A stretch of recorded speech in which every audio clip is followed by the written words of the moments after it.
आप सभी का हमारे चैनल की नई वीडियो में स्वागत है।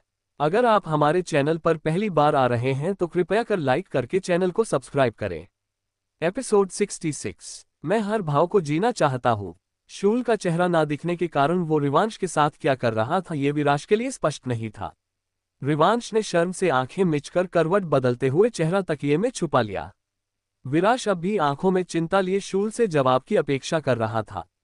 शूल ने आकर उसके कंधे पकड़े, उसे घुमाया और रिवांश की तरफ खड़ा करते हुए कहा, आप बैठिए अपने बेटे के साथ। मुझे रुद्रान से थोड़ा काम है।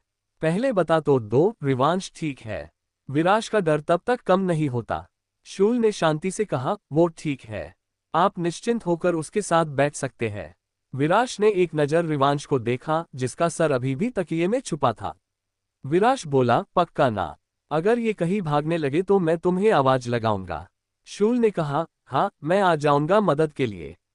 लेकिन एक जरूरी बात, जो आज आपने किया रिवांश के पीछे भागकर वो दोबारा न होने पाए।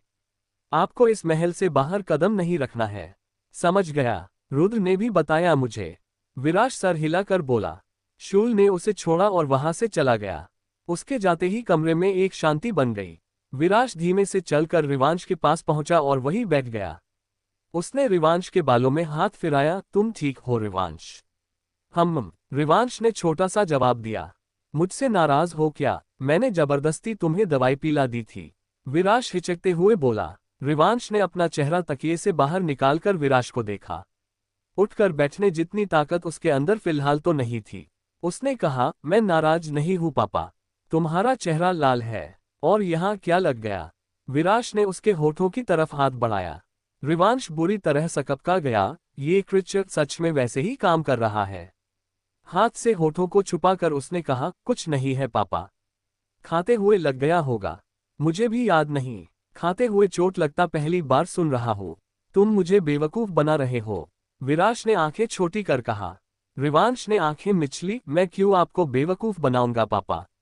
ना बनाओ तो बेहतर है। आखिर बाप बाप होता है। विराश ने गर्दन ऊंची करते हुए कहा। रिवांश ने हाथ हटाया और हल्की मुस्कान के साथ कहा, आप डर गए थे? विराश कुछ पल सोचकर कहा, थोड़ा थोड़ा। तुम्हें तकलीफ में देखकर मुझे अजीब सा डर लगता है। डोंट वरी, आप मुझे हमेशा अपनी आंखों के सामने देखोगे। रिवांश ने वो बात कह दी, लेकिन शब्द जैसे शूल और रुद्रान के विश्वास के कारण निकले थे होठों से। विराश को इन शब्दों से काफी राहत मिली थी। आगे बढ़कर उसने रिवांश का माथा चूम लिया, अपना ख्याल रखा करो। तुम मेरे लिए बहुत जरूरी हो। मुझे इतनी भी वैल्यू मत दो कि खुद की करना भूल जाओ। रुद्र आपकी लाइफ में पहले आए थे। उन्हें हमेशा पहला रखो। हालांकि वो यहाँ अभी सुनने के लिए नहीं है। बट स्टील, रिवांश ने उसका हाथ थाम कर कहा।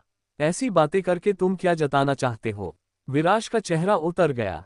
हर बार उसे ऐसे महसूस होता था मानो रिवांश उसे जानबूझकर खुद से दूर भेज रहा है। विराश की आंखों में नमी आ गई और वो बोला, एक समय बाद मैंने अपने मन को समझा दिया था कि अपने परिवार से दोबारा मुलाकात नहीं हो पाएगी। वजह, रुद्र हमेशा टाल देता था मेरे परिवार के बारे में कुछ बताना।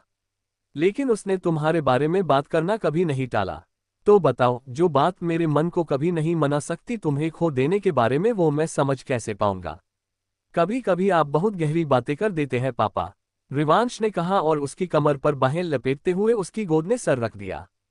कहा ना, आपको छोड़कर कहीं नहीं जाऊंगा। फिलहाल करीब हूं तो मुझ पर जी भर के प्यार लुटाओ। जिंदगी इमोशन लेस रहकर गुजरी है, अब मैं हर भाव को जीना चाहता हूं। रिवांश ने कहा। विराश ने एक गहरी सांस भर ली। ठीक है, आज क्या हुआ वो बताओ। रिवांश ने सर हिलाया और आज की दिनचर्या उसे सुनाना शुरू कर दिया जितना उसके दिमाग को याद था। कैंटीन के बाद वाली चीजें उसे दिमाग पर जोर देकर याद करनी पड़ रही थी। दूसरी तरफ शूल तहखाने में पहुंचा तो फुर्ती से खुद को बचा लिया किताब लगने से। काफी सारी किताबें वहां हवा में उड़ रही थी जिन्हें फेंकना जारी रखा था। रुद्रान ने अभी भी, क्या बात है, आप परेशान लग रहे हैं रुद्रान? शूल ने कहा। रुद्रान रुका और ठंडी सांस छोड़ते हुए बोला, मैं समय यात्रा कर अपने पिता से मिला। उन्होंने मुझे इंसानी शरीर को पुनर्तः शैतान में बदलने का एक ग्रंथ बताया। पर अब वो मुझे कहीं नहीं मिल रहा। क्या मैं उसे नर्कलोक में छोड़ आया? अभिसार ने माथा पकड़ लिया। कब से वह रुद्रान से यही जानना चाह रहा था। उसने कहा, तो क्या एक बार फिर नर्कलोक में प्रवेश करना होगा मुझे? ठीक से देखिए रुद्रान, आप अपनी किताबें कभी गुम नहीं करते ना? शूल की आवाज में हल्की नाराजगी थी। हम काफी जल्दबाजी में निकले थे महाराज। हो सकता है कुछ पीछे छूट गया हो। मैं फिर भी अच्छे से खोजता हूँ। अगर वो ग्रंथ ना मिला तो उसे ढूंढने के लिए नर्कलोक जाना होगा। रुद्रान ने कहा, प्रार्थना कीजिए ऐसा ना हो। अमर वनस्पति लाने जितना आसान कार्य नहीं होगा ये। महल जाना पड़ेगा गुरुदेव के ग्रंथालय में। शूल ने कहा, हाँ, हम प्रार्थना ही कर रहे हैं कि नर्कलोक ना जाना पड़े। रुद्रान ने कहा और अपना कार्य एक बार फिर शुरू कर दिया। शूल ने गुस्से में अपना हाथ मेज पर दे मारा। बिना परेशानी के उसका एक भी पल नहीं गुजर रहा था। हाँ, तो कल के बदसूरत शब्द के लिए दिल से माफी। ये शब्द तो गलत है लेकिन बोली भाषा में यूज होता है। ज्यादातर लोगों ने नोटिस नहीं किया होगा लेकिन जिन्होंने किया बताकर बहुत अच्छा किया। इसलिए मैं एआई की मदद लेती हूँ ग्रामर सुधारने के लिए। बहुत समय तक मैं मदद को मदद ही लिखती थी। अगर किसी ने नोटिस किया हो तो टीयर्स ऑफ जॉय।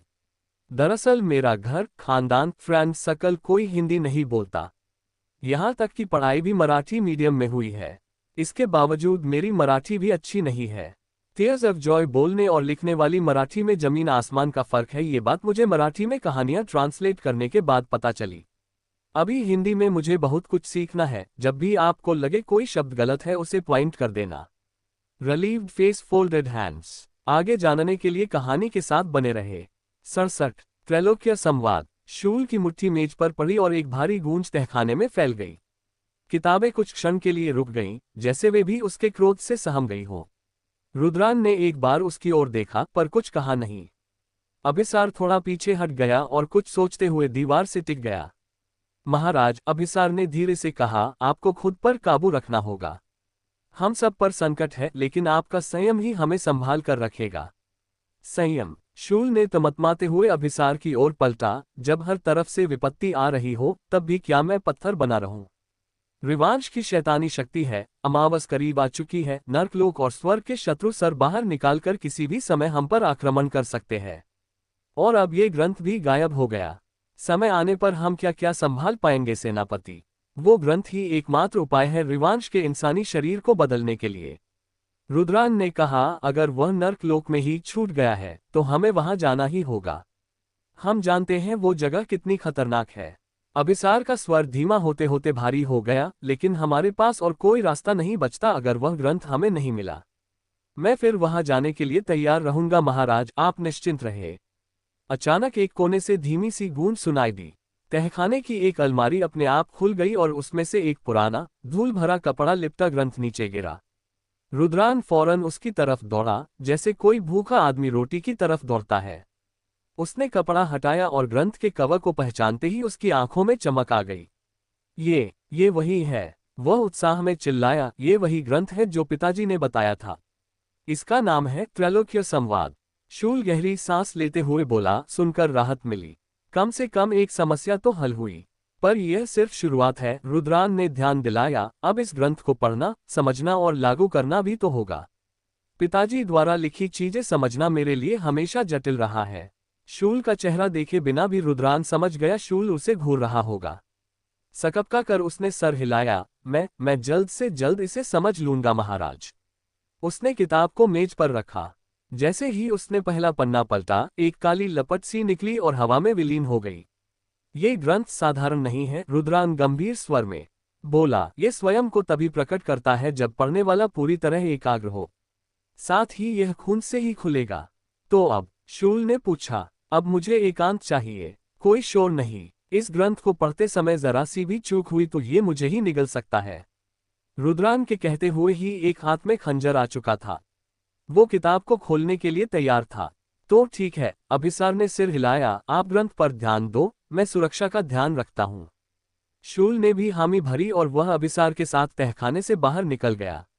बाहर आते ही एक अजीब सी आवाज उनके कानों में पड़ी। अभिसार में सतर्क होकर चारों तरफ देख कहा, दिव्य, देख कर आओ, शायद वो मुसीबत में है। यहाँ सुरक्षा का ध्यान मैं रख लूंगा, शूल ने कहा और एक सुरक्षा कवच तहखाने पर लगा दिया अगर विराज टेलीपोर्ट होकर प्रवेश करने की कोशिश करे। अभिसार तुरंत दिव्य की आवाज का पीछा करते हुए महल से बाहर निकल गया। दिव्य के गले में एक चमकती रस्सी बंधी थी। वो पेड़ से लटक कर उस रस्सी से खुद को छुड़ाने की कोशिश कर रहा था। उसकी तलवार दूर गिरी थी। रस्सी का दूसरा छोर निशिता के हाथ में था। होठों पर विजयी मुस्कान लिए वो बस हाथ आए मौके को साध रही थी। वही करीब आरुषि आराम से खड़ी अपने नाखून देखे जा रही थी। तभी उनके पीछे आसमान से मानो कुछ आकर गिरा। पत्ते उस कंपन से हल्ला सा उड़कर दूर जा गिरे। दोनों लड़कियां झटके से पलटी। वही अभिसार ने अपनी तलवार हाथ में घुमाकर दिव्य के गले में बंधी रस्सी की तरफ फेंकी। इससे पहले तलवार रस्सी को काट देती आरुषि हरकत में आ गई। उसने फुर्ती से जाकर अभिसार की तलवार को बीच में ही अपनी तलवार अड़ाकर रोक दिया। अभिसार की आंखें पूरी काली पड़ गई। अगले ही पल वो अपनी तलवार के पास पहुंचा था, उसकी मुट्ठी हाथ में पकड़े। दोनों हवा में तैर रहे थे। आरुषि ने टेढ़ी मुस्कान के साथ उसकी आंखों में देखा, क्यों मेहनत कर रहे हो सेनापति? हमसे जीत नहीं पाओगे तुम। अति आत्मविश्वासी होना अच्छा नहीं, क्योंकि अब तक तुम्हारा सामना मुझसे कभी हुआ ही नहीं है, अभिसार ने गहरी आवाज में कहा। इसी के साथ आरुषि को एक झटका लगा और वो पूरी ताकत से पीछे एक पेड़ से जाकर टकराकर नीचे गिर गई। इससे पहले वो संभाल कर खड़ी हो पाती, अभिसार ने अपना पैर पेड़ पर लगा दिया, ठीक आरुषि के चेहरे के पास। दिव्य तुमसे हार जाता है क्योंकि वो अभी भी बालक है, लेकिन मैं तब से अभ्यास कर रहा हूं जब तुम लोग पैदा भी नहीं हुए होगे, अभिसार ने ठंडी आवाज में कहकर अपनी तलवार दिव्य की तरफ बिना देखे ही फेंकी। एक ही वार से रस्सी कटकर दिव्य जमीन पर गिरते हुए खास पड़ा। अभिसार ने हाथ पीछे किया और तलवार दोबारा उसके हाथ में आ गई। अभिसार ने तलवार आरुषि की गर्दन पर लगाई। तुम्हारा चेहरा मुझे कभी पसंद नहीं आया, क्यों ना जो काम तुम करने आई थी वो मैं कर दूं। आरुषि भद्दे तरीके से हंस पड़ी। तुम मुझे नहीं मार सकते सेनापति, अपनी मौत को बुलावा दोगे ऐसा करके। लेकिन क्या हो जब तुम्हारे महाराज तक तुम्हारी हरकत की खबर पहुंचे, अभिसार ने कहा। उसका ध्यान पूरी तरह आरुषि पर था। इसी बीच निशिता कब उसके पीछे पहुंची और उसे दूर धकेल दिया, अभिसार समझ भी नहीं पाया। निशिता तो उसे तलवार दिखाकर कहा, अगर हम फंसे तो ये लड़का भी बच नहीं पाएगा।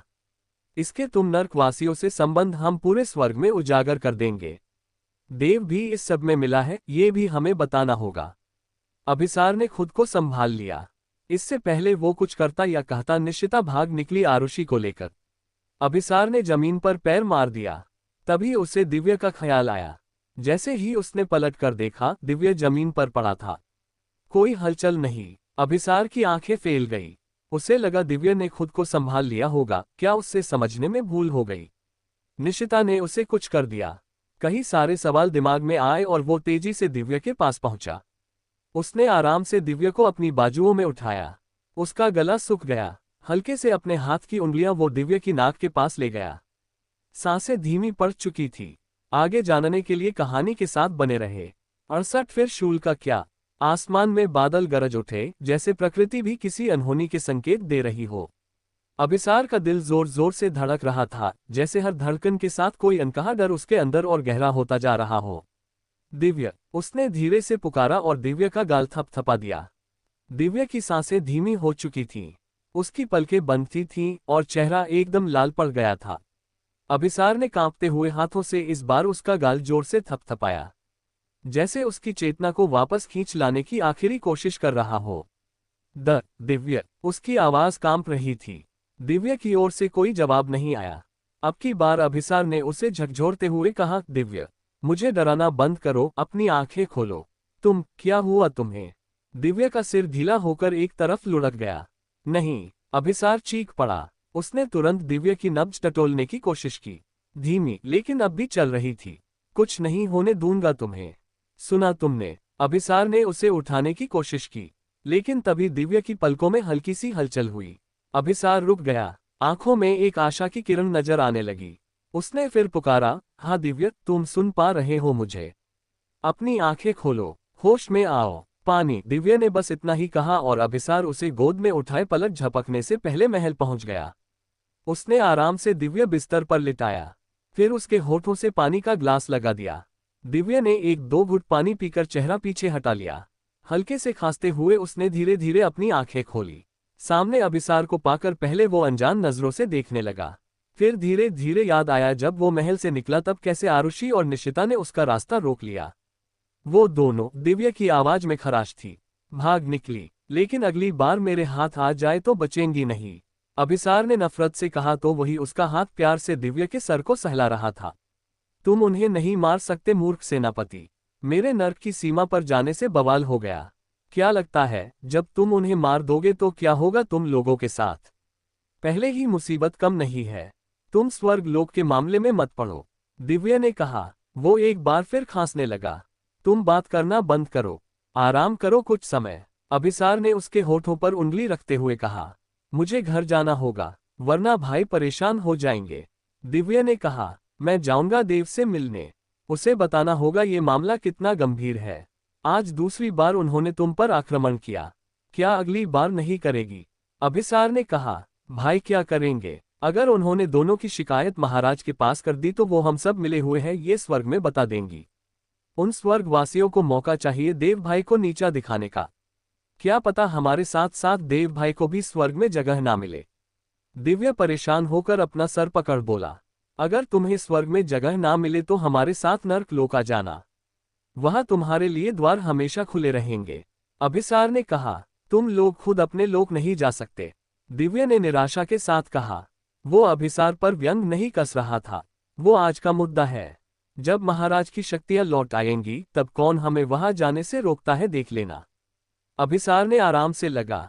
लेकिन सेनापति, अगर रिवांश के पास समय नहीं है तो शूल के पास भी समय नहीं होगा ना? दिव्या ने कहा। अभी अमावस दूर है, तब तक कुछ भी हो सकता है ना? और तुम्हें याद है ना मैंने क्या कहा था? अगर देवगुरु हताश हुए तो वो रिवांश को मरने देंगे, फिर उसकी आत्मा से शैतानी शक्ति अलग करेंगे, ताकि अगले जन्म में रिवांश एक ही शक्ति के साथ पैदा हो। तुम्हें बस देवगुरु के हार मानते ही रिवांश को यहां लेकर आना है। अभिसार ने कहा। एक तरफ से कहते हो शैतानी शक्ति अलग नहीं की जा सकती, फिर कहते हो नानू आत्मा से शैतानी शक्ति अलग कर देंगे। दिव्या ने कंफ्यूज होकर कहा। दोनों ही काम मुश्किल है, लेकिन नामुमकिन नहीं। रिवांश के अंदर शैतानी शक्तियां विराश और रुद्रान के कारण आई है। अगर वो उनकी मौत के बाद आत्मा से अलग कर दी गई और अगला जन्म कोई स्वर्गवासी रिवांश को जन्म दे तो सिर्फ स्वर्ग की शक्तियों के साथ जन्म लेंगे। अभिसार ने कहा। फिर शूल का क्या? दिव्या ने कहा। महाराज का होना रिवांश के जन्म और मृत्यु के साथ जुड़ा है। वो फिर से एक लंबा इंतजार नहीं कर सकते रिवांश को खोकर। इस बार उन्हें बचा लिया जाए इसी की आशा और रुद्रायन पर विश्वास करना चाहिए। अभिसार ने कहा। दिव्या ने हल्के से हाँ में सर हिलाया। रुद्रान पर तो देव और देवगुरु ने भी विश्वास दिखाकर दिव्या का विश्वास मजबूत कर दिया था। अब उसका अपने काम पर पूरा ध्यान रहेगा, किसी तरह रिवांश को इस हवेली लेकर आना अमावस के दिन। दूसरी तरफ तहखाने में रुद्रान ग्रंथ पढ़ते हुए पसीने से भीग चुका था। उसके चारों ओर मंत्रों की रेखाएं चमक रही थीं और हवा भारी हो गई थी। जैसे ही उसने तीसरा अध्याय पढ़ा, उसकी आंखें कुछ पल के लिए काली हो गईं। समझ में आ रहा है, उसने खुद से बुदबुदाया। इस ग्रंथ में लिखा है इंसानी शरीर को पूर्ण रूप से शैतानी रूप में बदलने के लिए एक खास मिश्रण चाहिए। 10 युगों की छाया, चिर स्मृति धातु और लाल रक्त बीज। पर ये सब तो लुप्त माने जाते हैं। वह सोच में पड़ गया। लेकिन तभी ग्रंथ की एक पंक्ति जल उठी और उसमें लिखा था, जिसे सब भूले वो नर्क लोक में अंधेरा बनकर छिपा रहता है। रुद्रान के चेहरे पर चिंता उभर आई। वो समझ गया अभी तो सिर्फ ग्रंथ मिला है, लेकिन उसके प्रयोग के लिए जो सामग्रियां चाहिए वे नर्क लोक से ही मिल सकती हैं। उसने एक लंबी सांस ली और बुदबुदाया, तो अंत में जाना वही है जहां जाना नहीं चाहिए था। आगे जानने के लिए कहानी के साथ बने रहे। 69 बस उसकी आंखों में नहीं देखना। रिवांश शांति से विराश को गले लगाकर सो रहा था। विराश भी इस समय नींद में था। रुद्रान काफी देर तक वहां खड़े उन्हें निहारता रहा। अलग अलग भावों का सैलाब उठा था आंखों में। उसने आगे बढ़कर विराश के सर पर हाथ फिराया। रिवांश को तो चाहकर भी वो छू नहीं सकता था। छोटा सा परिवार बना है मेरा भी, एक को खोना मतलब दूसरे के लिए आशा छोड़ देना। रुद्रान खुद से बोला, अपनी जान लगा दूंगा मैं तुम फोन के लिए। कुछ नहीं होगा मेरे बेटे को, वो जीतेगा और जिएगा। एक ठंडी सांस छोड़ते हुए वो पीछे हुआ और चादर को बहुत ही आराम से दोनों पर डाल दिया। रिवांश हल्का सा कसम साया, लेकिन फिर विराश के सीने में सर छुपाकर गहरी नींद में सो गया। रुद्रान ने अपने कदम पीछे लिए कमरे से बाहर। वहीं पर शूल दीवार से टेक लगाकर उसका इंतजार कर रहा था। उसे देखते ही रुद्रान ठिठक गया। महाराज आप यहाँ क्यों खड़े हैं? आप त्रैलोक्य संवाद पढ़ रहे थे, अचानक तहखाने से गायब होकर यहाँ पहुँच गए। वजह गंभीर है। शूल की आवाज में एक ठंडक थी। यकीनन उसके काम आसानी से हो जाए ये संभव नहीं था। एक नई परेशानी उसके स्वागत के लिए खड़ी थी। रुद्रान ने सर झुका लिया। इंसानी शरीर को शैतानी शरीर में बदलने के लिए एक खास मिश्रण चाहिए। 10 युगों की छाया, चिर स्मृति धातु और लाल रक्त बीज। शूल के बंधे हाथ हवा में झूल गए। नर्कलोक। रुद्रान हल्का सा हैरान हुआ, मगर फिर हाँ में सर हिलाया। नर्क का स्वामी है उसके सामने। यकीनन उसकी नजरों से कुछ नहीं छुप सकता। नर्कलोक में सेनापति को भेजकर कोई फायदा नहीं। शायद उन्हें चीजों की पहचान नहीं होगी। आपको स्वयं ही जाना पड़ेगा, रुद्रान ने कहा। अमावस तक का समय है हमारे पास। इस बीच रिवांश का ख्याल रखने के लिए मुझे साथ रहना चाहिए। ज्यादा समय के लिए मैं उससे दूर भी नहीं हो सकता। नर्क में प्रवेश करने के लिए मौका चाहिए। शूल के दिमाग में ये सारी बातें घूमने लगी। कुछ पल बाद ही उसने कहा, अमावस का दिन सही रहेगा ये 3 चीजें नर्क लोक से लाने के लिए। चिरायुष और नक्तेश यहाँ चले आएंगे। रिवांश जब जब तक देवगुरु के पास रहेगा मैं जाकर सब ले आऊंगा। इसके अलावा कुछ है तो अभी से बता दीजिए। हमें पूरी तैयारी के साथ रहना है। अमावस के दिन एक के बाद एक काम हम उस एक दिन में करेंगे। रुद्रान ने हल्के से सर हिलाया। मैं पूरी तैयारी के साथ हूँ। हमें बस ये मिश्रण चाहिए होगा। पहले हम उसके शरीर को इंसान से शैतान में बदलेंगे, फिर उसकी शैतानी शक्तियां आपके पास आएंगी ताकि वो दैविक शक्तियों को अपने अंदर संभाल पाए।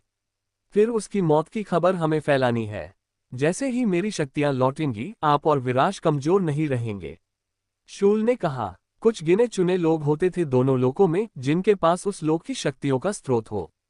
कोई अपनी शक्ति को खो देता है या फिर किसी नए शैतान को शक्तियों की जरूरत हो तब ये स्रोत मुख्य भूमिका निभाते हैं।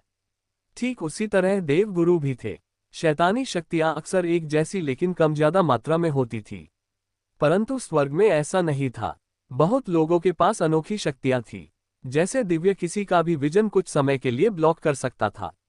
दर्पण किसी के भी अंदर झांककर उसके डर से उस शख्स का सामना करवा सकता था। देव की युद्ध कला सबसे अनोखी थी। उसे कोई हरा नहीं सकता था। शायद इसी वजह से सबको देव और उसके शिष्यों से चिढ़ थी, क्योंकि इन तीनों को देवगुरु ने अनोखी शक्तियां देकर सबसे अलग और अनोखा बनाया था। वो समय गुजरना सबसे मुश्किल था। अमावस आने तक रिवांश की हालत बुरी तरह बिगड़ चुकी थी। ना वो सो पा रहा था, ना ही खा रहा था। उसका शरीर कमजोर हो चुका था। जैसे शैतानी शक्तियां बीच बीच में जागती, उसी तरह दैविक शक्तियां भी जागी, जिसमें दिव्य, रीवा और अभिमन्यु कुछ इस तरह उलझ गए अपने डर में कि देवगुरु को उन्हें रिवांश से अलग ऊपरी मंजिल पर रखना पड़ा। रिवांश अपने आसपास मौजूद लोगों की आंखों में देख बस उन्हें कमजोर कर पा रहा था। उसका अपनी शक्तियों पर कोई कंट्रोल नहीं था। अब तक वो अपना शरीर खो देता, लेकिन अमर वनस्पति की औषधि ने उसे जिंदा रखा था। शरीर को कुछ समय के लिए बचा कर रखा था, जो समय अब खत्म हो चुका था। ऊपर कमरे में रीवा परेशानी से चक्कर काट रही थी तो वही दिव्य अभी भी रिवांश द्वारा दिए झटके से उभरा नहीं था। रिवांश ने उसे वो पल याद दिलाया जब नक्तेश ने सेनापति का रूप लेकर उसकी पीठ में खंजर मारा था। दिव्य ने बुरी तरह अपना मुंह दबोच लिया। अगले ही पल वो खांस पड़ा जैसे कोई जहर उसके शरीर के अंदर गया हो। अभिमन्यु ने उसे थाम लिया। क्या हुआ दिव्य? दिव्य के मुंह से हल्का खून बाहर आया। अभिमन्यु की आंखें फैल गई। ये क्या हो रहा है तुम्हें? रीवा भी परेशान हो गई। दिव्य ने हाथ दिखाकर कहा, आप दोनों इंसान हैं ना, इसलिए आप पर ज्यादा असर नहीं हुआ। मैं शक्तियों में रिवांश के मुकाबले थोड़ा कम हूँ, इसलिए उसकी शक्तियां मुझ पर हावी हो गई। मुझे तो कुछ समझ नहीं आ रहा है दिव्य, प्लीज मुझे बताओ मेरा बच्चा ठीक है? वो ठीक हो जाएगा, रीवा ने आंखों में नमी लिए कहा। दिव्य का गला सूख गया। आखिर वो कैसे जवाब दे सकता था इस बात का? ये दिन गुजर जाएगा और शाम होते ही अमावस आरंभ होगी। रिवांश की हालत कौन से स्तर पर पहुंचेगी किसी को अंदाजा नहीं था। मुझे खुद को संभालना होगा, बस उसकी आंखों में नहीं देखना है, खुद से कहते हुए दिव्य खड़ा हो गया। तुम कहाँ जा रहे हो? अभिमन्यु ने उसे रोकना चाहा। मैं यही हूँ, अगर नानू और भाई को किसी चीज की जरूरत पड़े, आप दोनों प्लीज कल सुबह तक कमरे से बाहर मत आना, सब ठीक होगा। दिव्य के वो आखिरी शब्द थे दरवाजा बंद होने से पहले। रीवा ने सीने पर हाथ रख लिया। क्या सच में सब ठीक होगा अभी? अभिमन्यु ने छोटा सा जवाब देकर चुप्पी साध ली। आगे जानने के लिए कहानी के साथ बने रहे। 70 हम अंत तक लड़ेंगे।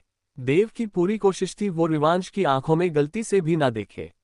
वो कमजोर नहीं था, पर रिवांश की शक्तियां भी इस समय पिक पर थी, जिससे वो किसी को भी तकलीफ पहुंचा सकता था, आखिरी हद तक अपने शिकार को पागल कर सकता था। देवगुरु इकलौते शख्स उसकी शक्तियों से बचे हुए थे। रिवांश की आंखें सफेद हो रही थी, बिल्कुल किसी टॉर्च जितनी सफेद रोशनी। उस मध्यम रोशनी वाले तहखाने को में प्रकाश पैदा करने इतनी सफेद रोशनी। वह दर्द से तड़प रहा था। देवगुरु की शक्तियों ने उसे एक जगह बिठाए रखा था, पर कितने समय ये बताना मुश्किल था। देव ने फिर घड़ी की तरफ देखा, अमावस शुरू होने में काफी कम समय बचा है। आपकी तैयारी पूरी हुई। देवगुरु ने हताश होकर उसे देखा। उनके मना करने के बाद भी देव चाहता था देवगुरु एक कोशिश करे रिवांश की शैतानी शक्तियां मिटा देने की। उसकी आशा को वो कुछ समय तक बनाए जरूर रख सकते थे। बस कुछ ही समय और फिर देव को उस दर्द से कोई नहीं बचा सकता था, रिवांश को खोने का दर्द। दिव्या बाहर छुपकर इंतजार कर रहा था सही समय का। उसने खुद से कहा, शूल चला गया होगा अब तक। अभिसार को हवेली पर नजर रखनी है। रिवांश को ले जाने की जिम्मेदारी मेरी है। क्या मैं भाई और नानू को समझाने की कोशिश करूं? नहीं, भाई इस समय किसी की नहीं सुनेंगे। उनका डर उन्हें किसी की सुनने नहीं देगा। सही समय का इंतजार यही करना होगा मुझे। दिव्या ने इतना ही कहा था कि बाहर एक तेज धमाका होने की आवाज सुनाई दे गई। देव चौंक उठा। उसकी नजरें दरवाजे की तरफ घूम गई। बाहर क्या हो रहा था ये देखने के लिए उसे जाना पड़ता। उसने कहा, देवगुरु मैं बाहर देखकर आता हूँ। लगता है हमारे प्रिय दुश्मनों को मेरी बहुत याद आ रही है। किसी छलावे में मत उलझ जाना।